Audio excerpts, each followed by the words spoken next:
The investigation continues. There were other people involved in this horrific crime, and you will be brought to justice. I also want to make an appeal to the people who committed the crime, that we will be knocking on your door and we will make sure that you pay for this horrendous act. We've just listened to Assistant Commissioner Mr. Toomey there, and again, as we have seen in previous videos with Superintendent Christopher Mangan, that the authorities on Garda Síochána were going to round up, contact and bring to justice all those involved in the murder and robbery at Clogherhead Credit Union. Not alone the 5 people that was involved in the gang, but those on the periphery, which I think we can all assume there may very well have been, and almost certainly was, other people on the periphery. So I think we can assume that those that knew about the immediate people who knew about the murder and robbery and the attempted robbery at Clogherhead Credit Union could be anywhere in the region of 7, 8 or 9 people. I don't think there's any doubt about that. So this is the basis for the next part of Aaron's campaign as we moved on. Previously, we scrutinised the storyboard that was created on Garda Síochána and the DPP. That storyboard was presented as evidence against Aaron during the course of his trial. And that was predominantly CCTV footage, times and movement of persons and vehicles. And I think we've shown conclusively that that evidence, bottom line was, it was severely tampered with and manipulated and curated to create a story that simply did not exist. And I think we've shown over the past 18 to 20 months that Aaron Brady cannot be the man who shot and murdered Garda Adrian Donoghue. I don't think there's any doubt about that, and I think the general public and those following the campaign have accepted that. And now we move on, and we are going to show as clearly that Aaron Brady was not, could not have been one of those people in the car park at Clogherhead Credit Union. Aaron Brady had no association with anyone or any person that committed that heinous crime on the 25th of January 2013. And moving away from the storyboard that was created as evidence, although this part was somewhat in the storyboard, this area in relation to the gang is more of a theatre that was created by the prosecution and Mr. Stain, probably in conjunction, predominantly in conjunction with Mr. McGooey, who is an intelligent analyst, a layperson on Garda Síochána and Garda Kenna. And the portrayed scenario that Aaron had links with a gang.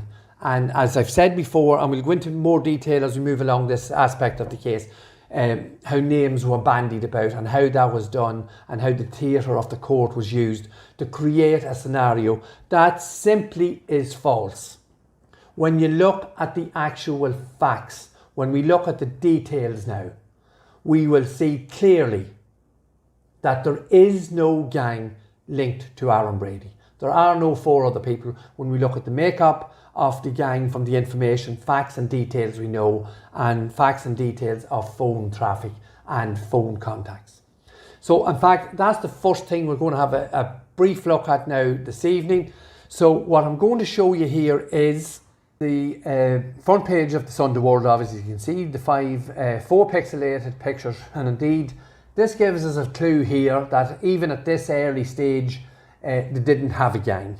We see the picture on the right there is just a silhouette, and it gives us some indication as to even at the early stage there was holes and turmoil in the investigation, in the rabbit hole that Senior Investigating Officer Mr. Pat Marry and indeed Sergeant John Maroney, the rabbit hole that went down at the early stage.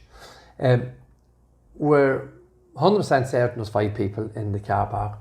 And what we're going to look at, the first little part of what we're going to look at, is this mobile phone activity and the silence. Indeed, there was a great furore and a lot of emphasis put on the theatre with Mr. McGooey and Mr. Stain and Garda Kenna, a lot of emphasis put on this phone silence. So what we're looking at here is the activity at a couple of hours, an hour before and an hour after there was silence. And the chart you're looking at there on your screen is the combined activity. Now they're two phones of Aaron X and Braid's two. They're two of Aaron's phones. One was an old phone that was discarded before Christmas, and Aaron X is his new phone. So what we're looking at here is, the big number here is 3. 3 is the big number here, and yet we're fully aware that there are 5 members of the gang. So initially, and we look at from the very start, and what they're presenting in court is a complete farce, because everyone knows, a child of 3 years of age knows the difference between 5 and 3. They don't match. No matter what you do with it, they simply do not. And then we need to have a look at the mainstream media and their involvement and their willingness to portray and peddle this theatre, as I have explained to you, and look at how professional investigative journalists never questioned the giant anomalies in relation to fact and relation to what was presented in court. And the first statement I'm going to bring up, it's from Loch and Stain Senior Counsel, described this as an extraordinary, unusual and unlucky coincidence.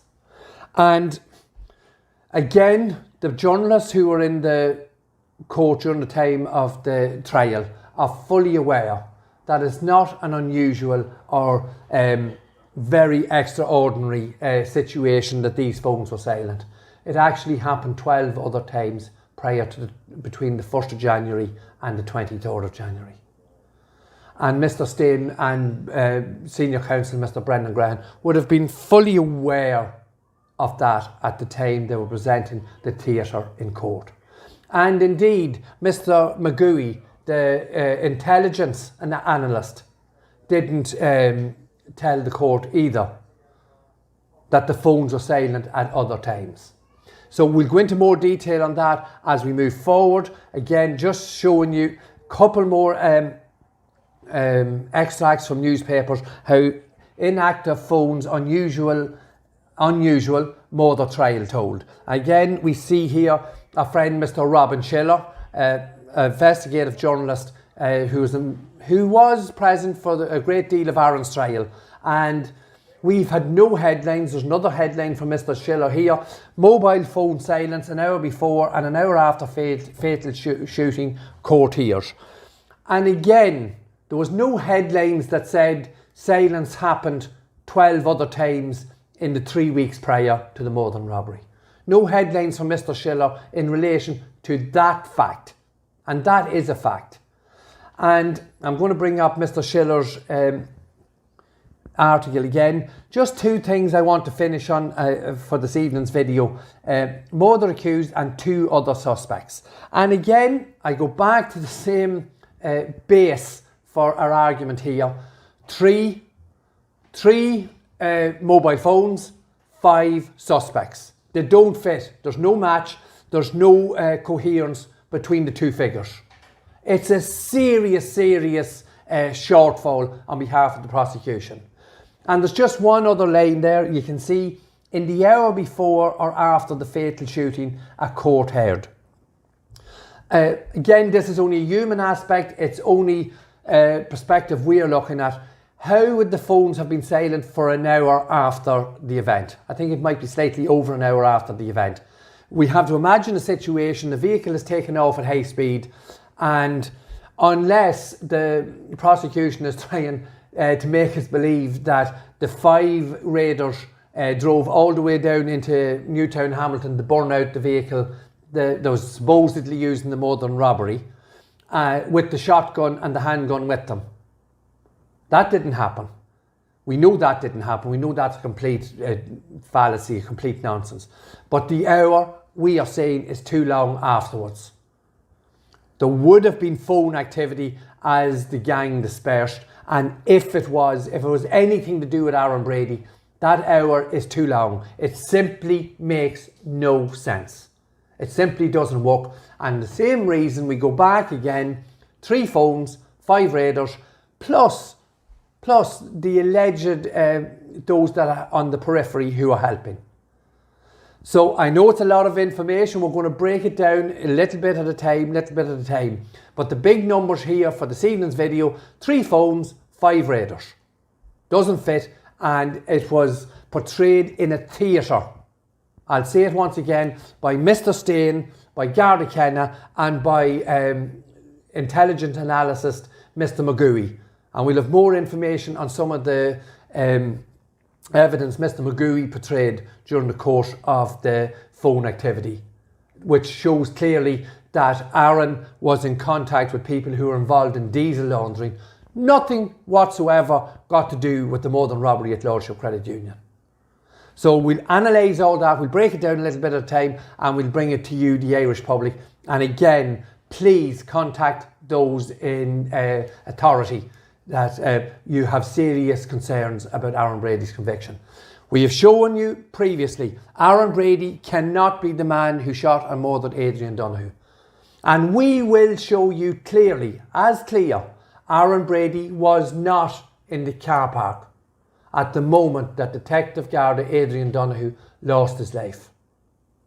Once again, thank you for watching. Please continue to like, comment and share, and we'll see you again, and we'll give you more information at our next video. Thank you.